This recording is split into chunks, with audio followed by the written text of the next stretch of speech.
Salam budaya, jumpa lagi dengan channel Citraleka Nusantara. Dalam kesempatan ini, channel Citraleka Nusantara akan menyuguhkan video tentang kenapa bumi disebut sebagai ibu dalam tradisi Nusantara, khususnya tradisi Jawa. Agar memahami tentang hal itu, silahkan menyimak video ini. Secara ekologis, Jawa merupakan pulau yang memiliki gunung api dalam jumlah yang banyak dan gunung-gunung api. Di antara sebagian banyak gunung itu masih aktif hingga saat ini. Sejumlah gunung api itu antara lain Gunung Tangkuban Perahu, Gunung Galunggung, Gunung Papandayang, Gunung Slamet, Gunung Sindara, Gunung Merapi, Gunung Kelut, Gunung Semeru, Gunung Raung, dan lain-lainnya. Setiap kali terjadi erupsi, gunung-gunung api itu selalu menimbulkan efek bagi kehidupan karena awan panas, lahar panas, dan batuan-batuan lainnya. Banyak praja, entitas hidup, manusia, binatang, tumbuhan di sekitarnya terkena dampak erupsi itu. Namun, erupsi gunung-gunung api itu tidak selamanya membawa dampak buruk bagi praja. Karena pasca erupsi itu bumi di sekitar gunung-gunung api menjadi semakin subur. Kesuburan bumi inilah yang akan menjadi penopang utama kehidupan praja, terutama umat manusia. Mereka kemudian membudidayakan lahan-lahan subur itu menjadi tanah agraris, yang membuahkan berbagai macam jenis tanaman pangan yang merupakan penopang utama keberlangsungan hidup manusia.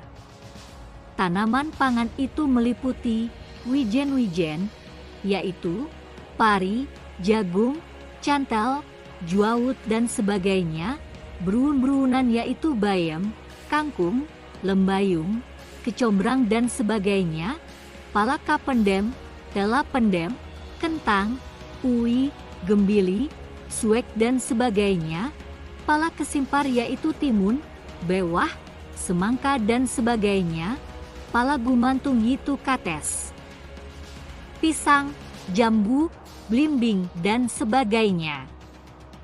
Dengan berbagai macam tanaman pangan ini dapat dilihat bahwa bumi sungguh-sungguh memberi hidup pada praja. Oleh karena itulah di lingkungan masyarakat agraris seperti di Jawa ini, terjadi ikatan yang sangat erat antara bumi dan praja. Bahkan keterikatan yang sangat erat ini kemudian diidentifikasikan sebagai ikatan antara ibu dan anak di lingkungan ekologi budaya Jawa. Bagaimanakah bumi dapat diidentifikasikan sebagai ibu bagi praja sebagai anak-anaknya? Bumi, menurut tradisi leksikografi Sanskerta, merupakan kata yang mempunyai gender kata feminin. Itulah sebabnya dalam pantheon tradisi Sanskrit, bumi direpresentasikan sebagai dewi, yang merupakan sakti, kekuatan dari hakikat bumi. Para dewi itu antara lain Durga, Sri, Laksmi, Pratiwi, dan lain-lainnya.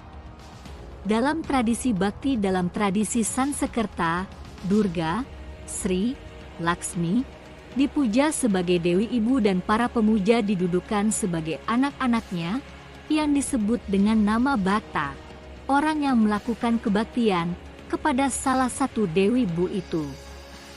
Gagasan mengenai keibuan yang ilahi mempunyai tradisi yang panjang diungkapkan pada sejumlah tataran yang berbeda-beda.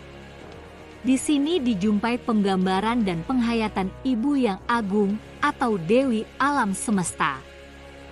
Hal ini secara khusus dikaitkan dengan dewi, yang sungguh-sungguh dimengerti sebagai prinsip metafisik keesaan yang dikenal dalam bentuk-bentuk yang tiada terhitung dan tidak dapat dilawan dalam hal kekuatannya.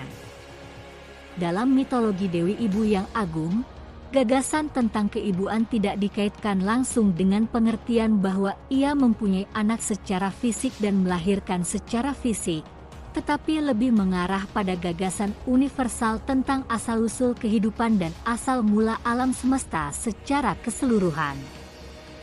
Ia adalah sumber segala macam hal, sumber alam semesta, sumber tumbuh-tumbuhan, sumber berbagai macam binatang, sumber umat manusia, dan ia mempunyai kekuatan untuk memelihara dan menopang mereka semuanya. Sehingga boleh dikatakan bahwa ia menjamin kelangsungan hidup mereka semuanya. Hal yang nyata tentang realitas ini dimungkinkan menopang seseorang untuk mencapai moksa. Selanjutnya, secara teopolitik, seperti halnya para dewa, para dewi pun mengalami proses avatara, penjelmaan, di bumi. Seperti misalnya, Dewi Ratih mengavatara sebagai Kirana Ratu di Kadiri, Durga sebagai Sembadra, Sri Kandi, Drupadi, dan lain-lain dalam tradisi wayang Yogyakarta.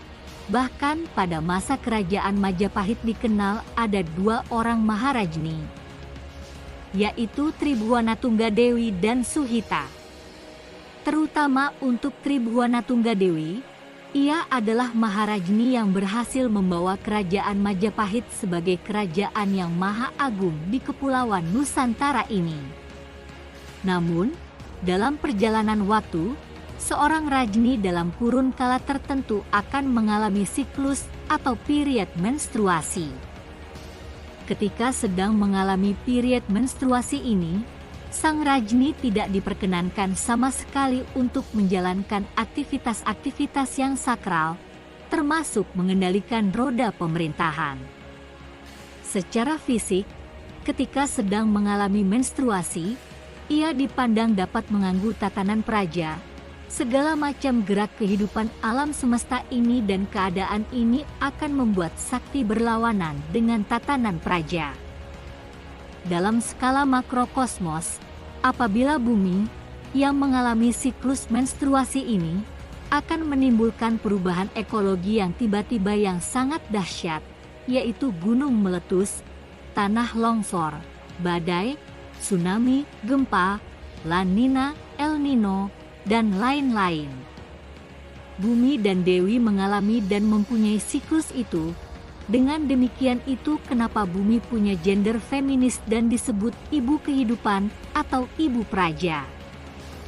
Terima kasih telah menyaksikan channel Citraleka Nusantara.